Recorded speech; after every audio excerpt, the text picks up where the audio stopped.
Hello అండి, ఈ వీడియోలో ఏపీ ఈసెట్ 2024లో జరిగిన ఎగ్జామ్లో 2 ప్రాబ్లమ్స్ చూద్దామండి. ఇంటిగ్రేషన్కి సంబంధించి integral 0 to π/4 square root of 1 plus sine 2x into dx. Okay, ఇచ్చింది ఏ ప్రాబ్లం అవుతుందో అది యాస్టీజ్ నోట్ చేయండి. అండ్ మీరు అక్కడైతే నోట్ చేయాల్సిన లేదు, డైరెక్ట్గా ఆన్సర్ పెడితే సరిపోతుంది. బట్ దానికి ఎక్స్ప్లెనేషన్ అనేది ఇస్తున్నానండి. Okay, integral 0 to π/4 square root of 1 plus sine 2x into dx. మనకి sine square theta plus cos square theta equal to ఏం రాసుకోవచ్చు అండి? 1 రాసుకోవచ్చు కదా. అలానే సైన్ 2 తీటా ఫార్ములా ఏమని రాసుకోవచ్చు? 2 సైన్ తీటా కాస్ తీటా అని రాయొచ్చు కదా. ఓకే, ఇప్పుడు ఇక్కడ ఈ 1 ప్లస్లో నేను ఏం సబ్స్టిట్యూట్ చేస్తున్నాను అంటే sine square theta plus cos square theta. ఇక్కడ మనకి ఎక్స్ ఉంది కాబట్టి తీటా ప్లేస్లో ఎక్స్ని సబ్స్టిట్యూట్ చేసుకోవాలి. Integral 0 to π/4 square root of 1 plus ఏం సబ్స్టిట్యూట్ చేస్తున్నాను? Sine square x plus cos square x plus next ఏముంది? సైన్ 2x ఉంది. సైన్ 2x ప్లస్లో ఏం రాసుకోవచ్చు మనం? 2 sine x into cos x రాసుకోవచ్చు కదా, అది రాయండి. 2 sine x into cos x into ఇంకేముంది? డిఎక్స్ ఉంది. ఓకే, డిఎక్స్ అని రాయండి. Next integral 0 to π/4 square root of, ఇప్పుడు ఇది ఏ ఫామ్లో ఉన్నట్టు? a plus B whole square ఫామ్లో ఉంది కదా. a plus B whole square equal to a square plus B square plus 2ab కదా. అలా ఇప్పుడు ఇది ఏ ఫామ్లో ఉంది? Sine x plus cos x whole square ఫార్ములాలో ఉంది. Sine x plus cos x whole square into ఏముందండి? ఇంకా డిఎక్స్ ఉంది కదా, డిఎక్స్ నోట్ చేయండి. ఈ స్క్వేర్ రూట్ క్యాన్సిల్ అయిపోతుంది. రిమైనింగ్ ఏమున్నాయి? Integral 0 to π/4 sine x plus cos x into dx ఉంది. ఇప్పుడు ఈ సైన్ ఎక్స్కి అలానే కాస్ ఎక్స్కి ఇంటిగ్రేషన్ అప్లై చేయండి. దాన్ని సపరేట్గా అప్లై చేసేసుకోండి. అప్పుడు ఏమవుతుంది? Integral 0 to π/4 sine x into dx plus integral 0 to π/4 cos x into dx. మనకి ముందు ఫార్ములాస్ తెలియాలి కదా. ఏంటండి? Integral sine x into dx equal to or sine theta into d theta equal to formula ఏంటి? Minus cos x plus C. అలానే integral cos x into dx equal to ఏం రాసుకోవచ్చు? Sign x plus C అని రాయొచ్చు కదా. ఇప్పుడు ఈ 2 ఫార్ములాస్ని ఇక్కడ సబ్స్టిట్యూట్ చేయండి. సబ్స్టిట్యూట్ చేస్తే ఏమవుతుంది? ఇప్పుడు ఈ ప్లేస్లో ఏమని రాస్తాం? Integral sine x into dx ప్లేస్లో మైనస్ కాస్ ఎక్స్ కదా, మైనస్ కాస్ ఎక్స్. లిమిట్స్ ఏమున్నాయండి? 0 to π/4. ఓకే, ప్లస్ ఇప్పుడు ఈ ప్లేస్లో ఏమని రాయొచ్చు? సైన్ ఎక్స్ అని రాయొచ్చు కదా. సైన్ ఎక్స్ లిమిట్స్ వచ్చి 0 to అంటే ఇంటిగ్రేషన్ ఉంది కదా, 0 to π/4. Upper limit minus lower limit కదా, అంటే ఎక్స్ ప్లేస్లో ఈ π/4 0 సబ్స్టిట్యూట్ చేయాలి. ఇక్కడ మైనస్ ఉంది కాబట్టి minus cos π/4 upper limit minus minus cos 0 lower limit plus ఇప్పుడు సైన్కి కూడా sine π/4 upper limit minus sine 0 lower limit. ఇక్కడ 2 times minus upper limit minus lower limit అయ్యాలి. బట్ ఆల్రెడీ మనకి ఇక్కడ మైనస్ ఉంది కాబట్టి ఆ మైనస్ని కూడా వేసానండి. ఇప్పుడు మనకి కాస్ π/4 వాల్యూ ఎంత? Cos π/4 value 1/√2. అలానే సైన్ π/4 వాల్యూ కూడా 1/√2నే.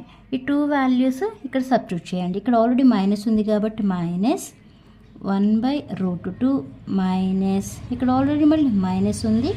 కాస్ 0 వాల్యూ 1 అండి. ఓకే, కాస్ 0 వాల్యూ ఎంత? 1 ప్లస్ సైన్ π/4 వాల్యూ కూడా ఎంత అని చెప్పాము? 1/√2 అని చెప్పాము కదా. సైన్ 0 వాల్యూ 0నే, అందుకే ఏం నోట్ చేయట్లేదు. Minus 1/√2 minus into minus plus 1 plus 1/√2. ఈ ప్లస్ 1/√2 మైనస్ 1/√2 క్యాన్సిల్ అయిపోతుంది. రిమైనింగ్ ఉన్నది ఏంటంటే ఆన్సర్ 1. అంటే ఈ ప్రాబ్లమ్ సాల్వ్ చేస్తే మనకు వచ్చిన వాల్యూ ఎంత? 1. ఈ ప్రొసీజర్ మీకు తెలిస్తే మీరు ఇంత టైం చేసుకుని చేస్తూ ఉంటే మీకు టైం సరిపోదు. ఇవన్నీ ప్రాక్టీస్ చేసి ఎగ్జామ్కి వెళ్ళాలండి. ఇప్పుడు ఆన్సర్ ఏంటి మనకి? 1 కదా, అంటే fourth option is the right answer. Okay, అలానే ఇంకో ప్రాబ్లం చూద్దాం. Integral 0 to 2 square root of 4 minus x square into dx. Options ఏమి ఇచ్చారండి? π/2 మైనస్ π/2 పై అలానే మైనస్ పై. ఓకే, ఫస్ట్ ఇచ్చిన ఫంక్షన్ ఐ అనుకోండి. ఐ అని ఏం రాస్తాము? I equal to integral 0 to 2 square root of 4 minus x square into dx. మనకి special integral అన్ని కొన్ని ఫార్ములాస్ ఉంటాయండి. ఆ స్పెషల్ ఇంటిగ్రల్స్లో ఈ ఫార్ములా కూడా ఉంది. ఏంటి ఆ formula? Integral square root of a square minus x square into dx equal to, ఇది ఫార్ములా అండి, x/2 into square root of a square minus x square plus a square by 2 into sine inverse of x by a plus c. Okay, ఇదంతా కూడా formula అండి, special integral formula. ఇప్పుడు ఈ ఫార్ములాని ఇక్కడ substitute చేయండి. Okay, అంటే ఇప్పుడు ఏం రాసుకోవచ్చు ఇక్కడ? Integral 0 to 2 square root of 4 ఉంది కాబట్టి దీన్ని ఎలా రాసుకోవచ్చు? 2 స్క్వేర్ అని రాయొచ్చు కదా. 2 square minus x square into dx. ఇప్పుడు ఏ స్క్వేర్ కదా, ఏ స్క్వేర్ ప్లస్ ఇక్కడ ఎంత ఉంది మనకి? 2 స్క్వేర్ ఉంది, అలానే ఎక్స్ స్క్వేర్. ఇక్కడ ఎలా అయితే ఉందో ఇప్పుడు ఈ ఫార్ములాలో రాయండి. అంటే ఏమని రాస్తాము? x/2 same as it is x/2నే, x/2 నెక్స్ట్ ఏముంది? Into square root of a square minus x square అంటే 2 square minus x square plus a square అంటే 2 స్క్వేర్ కదా, 2 square by 2 sine inverse of x by a అంటున్నాడు, అంటే x/2.